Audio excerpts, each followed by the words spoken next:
السلام علیکم ناظرین، ہم عموماً یہ سوچتے ہیں کہ جو لوگ دین کا کام کرتے ہیں نہ وہ ہنستے ہیں، نہ وہ کوئی کاروبار کرتے ہیں، نہ وہ سیر و تفریح کرتے ہیں، نہ وہ کوئی اچھی کار رکھتے ہیں، نہ وہ اچھا گھر رکھتے ہیں، بس ان کا کام صرف دین کا کام کرنا ہی ہوتا ہے. لیکن ایسا نہیں ہے. کاروباری زندگی چلانا بھی انہی لوگوں کا حق ہے، سب کا حق ہے.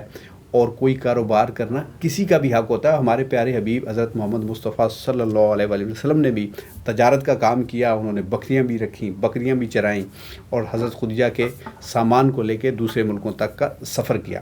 ابھی ہمارے ایک مذہبی لیڈر کہہ لیں، مذہبی دانشور کہہ لیں، مذہبی اسکالر کہہ لیں، جناب مولانا طارق جمیل صاحب، انہوں نے بھی ایک اپنا برانڈ شروع کیا ہے جس پہ لوگوں نے بڑی لیدے کی ہے، اور کچھ نے تنقید کی ہے، کچھ نے اس کو ویلکم کیا ہے. آج ہم اسی حوالے سے بات چیت کریں گے. ہمارے ساتھ موجود ہیں شمشاد مانگڑ صاحب. السلام علیکم. وعلیکم السلام. شمشاد مانگڑ صاحب، یہ جو مولانا طارق جمیل صاحب نے ایک اپنا برانڈ شروع کیا ہے، اس حوالے سے آپ کیا کہنا چاہیں گے؟ آپ یقین مانے راجہ صاحب، مجھے تو بہت اچھا لگا. اس کی وجہ یہ ہے کہ ہم بنیادی طور پہ سچ کا معاشرہ نہیں ہے، ہم جھوٹ کا معاشرہ ہے. اب دیکھیں، ہمارے بیوروکریٹس ہیں، گریڈ 22 میں کام کر رہے ہوتے ہیں، لیکن درپردہ ان کے کاروبار ہوتے ہیں جو وہ شو نہیں کرتے، جن کو ہم آف شور کہتے ہیں، آف شور کمپنیز. ہمارے جو لیڈران ہیں وہ سیاست کر رہے ہوتے ہیں، وہاں بڑے بڑے عہدوں پہ بیٹھ کے بڑی بڑی تنخواہیں لے رہے ہوتے ہیں، مرات لے رہے ہوتے ہیں، لیکن وہ آف شور کمپنیاں جو ہیں وہ بھی شو نہیں کرتے. ایون کہ ان کی آف شور بیویاں بھی ہوتی ہیں، ان کو بھی وہ شو نہیں کرتے. تو مولانا طارق جمیل صاحب نے مجھے یہ اچھا لگا کہ انہوں نے کاروبار کیا، پھر اس کے انہوں نے نہ صرف اس کو مارکیٹ میں لے کے آئے، بلکہ اللہ پاک کی طرف سے، چونکہ اللہ پاک نے ان کو اتنا نواز دیا ہے کہ وہ اب مٹی کو بھی ہاتھ لگاتے ہیں وہ سونا بن جاتی ہے. ابھی آپ دیکھیں نا کہ ان کو جو بھی نیا برانڈ آتا ہے ان کو مارکیٹنگ پہ کروڑوں روپیہ خرچ کرنا پڑتا ہے، لیکن مولانا طارق جمیل صاحب کو اس کے اوپر، مارکیٹنگ کے اوپر کچھ بھی خرچ نہیں کرنا پڑا. کسی نے پازیٹیو وے میں ان کے حمایت میں کچھ لوگ بولے ہیں، اور لاکھوں کروڑوں لوگ ایسے ہیں جنہوں نے ان کی مخالفت کی ہے، لیکن دونوں طرف سے ان کو فیڈ بیک آیا. مثال کے طور پہ جس نے ان کے خلاف نیگیٹو لکھا ہے تو پازیٹیو تھنکنگ رکھنے والوں نے اس کو پڑھا ہے، اور جنہوں نے پازیٹیو لکھا ہے نیگیٹو تھنکنگ رکھنے والوں نے پڑھا ہے. اور دوسری ان کو اس کا یہ سب سے بڑا ہوا ہے، چونکہ مولانا طارق جمیل صاحب جو ہیں وہ ایک فسادی عالم نہیں ہے. انہوں نے لوگوں کے دل جوڑنے کا کام کیا ہے، انہوں نے ہمیشہ مثبت باتیں کی ہیں، جس کی وجہ سے تمام مکاتب فکر کے جو لوگ ہیں ان سے محبت کرتے ہیں. لہٰذا مولانا طارق جمیل کا جو یہ کاروباری برانڈ ہے اس وجہ سے بھی ہٹ گیا کہ وہاں سے میرا خیال ہے کہ تمام مسالک کے لوگ بے دریگ وہاں سے جا کے وہ شاپنگ کریں گے، اور وہاں پہ جا کے اچھا محسوس کریں گے. شکریہ مانگڑ صاحب،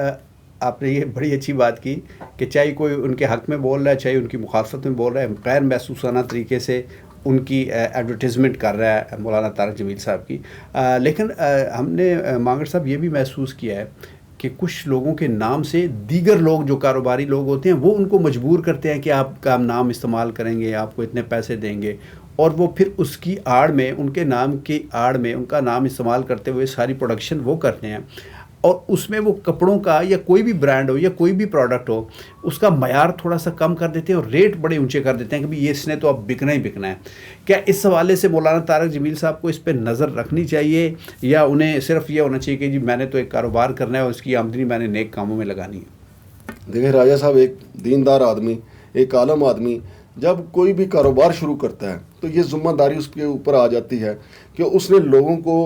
کے ساتھ دھوکہ فراڈ نہیں ہونے دینا، لوگوں کو بہترین چیزیں دینی ہیں. اب مولانا طارق جمیل صاحب نے لوگوں کو جو اسلام کی تعلیمات سے آگاہ کیا، ہم خود مسلمان ہیں لیکن مولانا طارق جمیل صاحب کی پورا تاثیر آواز سے ہم نے کافی چیزیں سیکھی ہیں. لہٰذا میں سمجھتا ہوں کہ مولانا طارق جمیل صاحب نے اپنے برانڈ میں ان چیزوں کا خاص خیال رکھا ہوگا کہ اب اگر انہوں نے شروع کر لیا ہے تو لوگوں کو معیاری چیزیں ملیں. لیکن مجھے زیادہ تر یہ لگتا ہے کہ وہ جنید جمشید کی جو کمپنی ہے جے ڈاٹ جی، وہ اس سے زیادہ مجھے متاثر نظر آئے ہیں، تو انہوں نے وہ دیکھ کے اس کو شروع کر لیا. لیکن اب یہ بات آپ اور میں کہیں تو میرا خیال سورج کو چراغ دکھانے والی بات ہے کہ مولانا طارق جمیل صاحب کو ہم کہیں گے جی اب آپ اس کے معیار کا بھی خیال کریں، اب یہ نہ ہو کہ گاہک کے ساتھ جھوٹ بولا جائے، گاہک کا فائدہ نہ ہو. میرا خیال ہم سے زیادہ وہ سمجھتے ہیں کہ دین نے اس کی کتنی پابندی مقرر کی ہے. لیکن مارکیٹنگ کا اصول تو یہ ہے کہ آپ جو بھی کوئی پروڈکٹ تیار کرتے ہیں اس کی اچھائیاں بیان کرتے ہیں. کبھی آپ یہ نہیں کہتے کہ اس گاڑی کا اتنے عرصے بعد بیلٹ ٹوٹ جائے گا, اس کا یہ دایاں ٹائر جو ہے اس میں کمزوری ہے, یا اس کا بونٹ کھل کے اوپر آ جائے گا. آپ کبھی بھی نہیں بتاتے. آپ عموماً جاتے ہیں اس سے بیکری والے سے پوچھتے ہیں کہ یہ ڈبل روٹی تازہ ہے, تو اس نے کبھی بھی نہیں کہا کہ نہیں جی یہ باسی آپ لے جائیں. اس نے ہمیشہ کہا جی تازی ابھی آئی ہے, آپ سے چند منٹ پہلے آئی. لیکن ہمارا دین تو یہ سکھاتا ہے کہ جب بھی آپ کوئی چیز بیچیں تو اس کی خامیاں بھی بیان کریں. تو کیا آپ سمجھتے ہیں کہ ان کا جو شیلف پہ یا ان کا مارکیٹنگ میں یا ان کی شاپ میں جو لڑکا کھڑا ہوگا جو جس کو وہ تنخواہ دے رہے ہیں وہ کہے گا کہ جی اس کپڑے کا جو ہے خراب ہو جائے گا, سال تک یہ چلے گا, 6 مہینے تک چلے گا, بس عید کا عید چلے گا؟ میرا خیال ہے تو ایسا نہیں ہوگا. آپ کیا کہیں گے؟ میرا یہ خیال ہے, مولانا طارق جمیل صاحب اب خود تو نہیں وہاں پہ کھڑے ہوں گے, لیکن مولانا طارق جمیل جو لوگ رکھیں گے ان کو لازمی طور پہ وہ جو ہے وہ ٹیچ کریں گے کہ جب بھی آپ گاہک آئے تو اس کو آپ کپڑے کی جینون پوزیشن بتائیں. چونکہ میں نے خود مولانا طارق جمیل یا جینون, سوری میں آپ کی بات کروں, یا جینون اس کی حالت بتائیں, یا شروع سے ہی آپ چیز ہی جینون استعمال کریں, یعنی اچھی پروڈکٹ استعمال کریں, اچھا دھاگا استعمال کریں, اچھے بٹن استعمال کریں, اچھے ٹیلر سے سلوائیں, اچھے اس کی مشینوں پہ تیار کریں, تو بھی اس کے لیے وہ ٹھیک ہوتا ہے. میں تو یہ سمجھتا ہوں راجہ صاحب کہ مولانا طارق جمیل صاحب کے پاس ایک ایسی ٹیم تیار کرنے کا بہترین موقع ہے, اور یقینی طور پہ وہ اس پہ غور بھی کریں گے کہ جو لوگ وہاں پہ کھڑے ہوں گے ان کے آؤٹ لیٹس پہ وہ اسلام کے عین اصولوں کے مطابق دکانداری کریں گے تاکہ کسی کے ساتھ دھوکہ نہ ہو, فراڈ نہ ہو. اب میں حضرت بہاؤالدین ذکریہ رحمۃ اللہ علیہ جو ملتان والے ہیں, میں ان کا پڑھ رہا تھا کہ وہ صاحب ثروت آدمی تھے, لیکن جو لوگوں کو پڑھاتے تھے, درویشوں کو تیار کرتے تھے, انہیں قرآن حفظ کرواتے تھے, پھر تفسیر پڑھاتے تھے, لیکن پھر بعد میں ان کو پیسے دیتے تھے جا کے کاروبار کرنے کے لیے برصغیر کے مختلف حصوں میں, اور پھر چائنا میں جا کے کاروبار کرنے کے لیے. کاشگر میں زیادہ تر جو شاگرد ہیں, زیادہ تر اسلام جو ہے حضرت مولانا بہاؤالدین ذکریہ کی جو کوششیں ان سے پھیلا ہے. حضرت بہاؤالدین ذکریہ رحمۃ اللہ علیہ کیا کرتے تھے کہ اپنے جس بھی درویش کو, جس شاگرد کو پیسے دیتے تھے کاروبار کے لیے, اس کو کہتے تھے کہ آپ نے جا کے یہ کسی کو نہیں کہنا کہ میں مسلمان ہوں, مجھ سے چیزیں خریدیں, لیکن آپ نے اپنے لین دین میں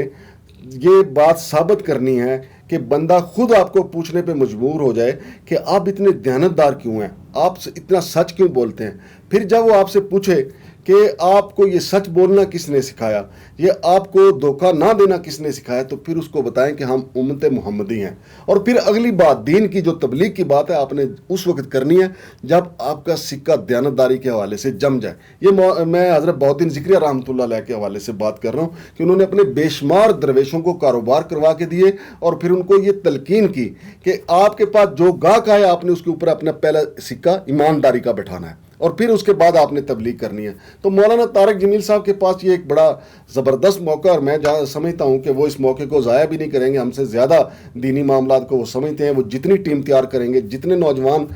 بچے بچیاں ان کے ساتھ کام کریں گے, میرا خیال ہے کہ وہ اس بات کو ذہن میں رکھیں گے کہ ان کے پاس جو بھی گاہک جائے وہ یہ سمجھے کہ یہ واقعی ایک مسلمان کے ہم نے دکان سے یہ چیزیں خریدی اور اس میں کوئی دھوکہ اور فراڈ نہیں ہے. مہر صاحب اس حوالے سے, ہمارے آج کے ٹاپک کے حوالے سے کچھ اور کہنا چاہیں گے آپ کوئی؟ دیکھیں مجھے اس بات پہ بہت خوشی ہے. میں نے جیسا کہ آپ کو بتایا کہ مولانا طارق جمیل صاحب نے کاروبار کیا, پھر انہوں نے لوگوں کو بتایا کہ میں نے کاروبار کیا ہے, لیکن ہوتا عام طور پہ یہ ہے. اب دیکھیں ہمارے کئی مذہبی سیاسی لیڈر ہیں, ان کے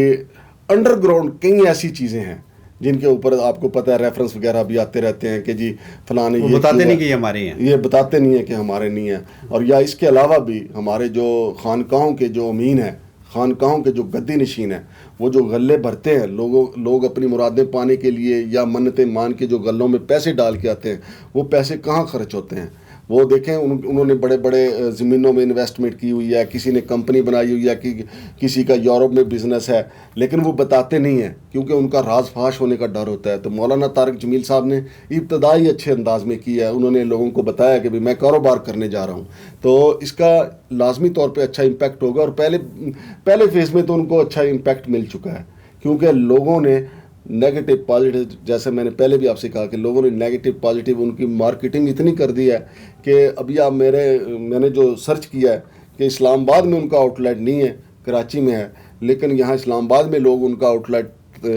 تلاش کرتے پھر رہے ہیں. اور لوگ کچھ دانستہ مذاق بھی اڑا رہے ہیں کہ جی مولانا طارق جمیل کے شاپ سے جو آؤٹ لیٹ سے آپ ٹوپی لیں گے اس سے تمام دعائیں قبول ہوں گی، اور جو مولانا طارق جمیل صاحب کے آؤٹ لیٹ سے ناڑا خریدے گا وہ ناڑے کا پکا ہو جائے گا۔ تو میں کہتا ہوں کہ جی چلیں اس طرح ہی صحیح، مولانا طارق جمیل صاحب کی دکان سے آپ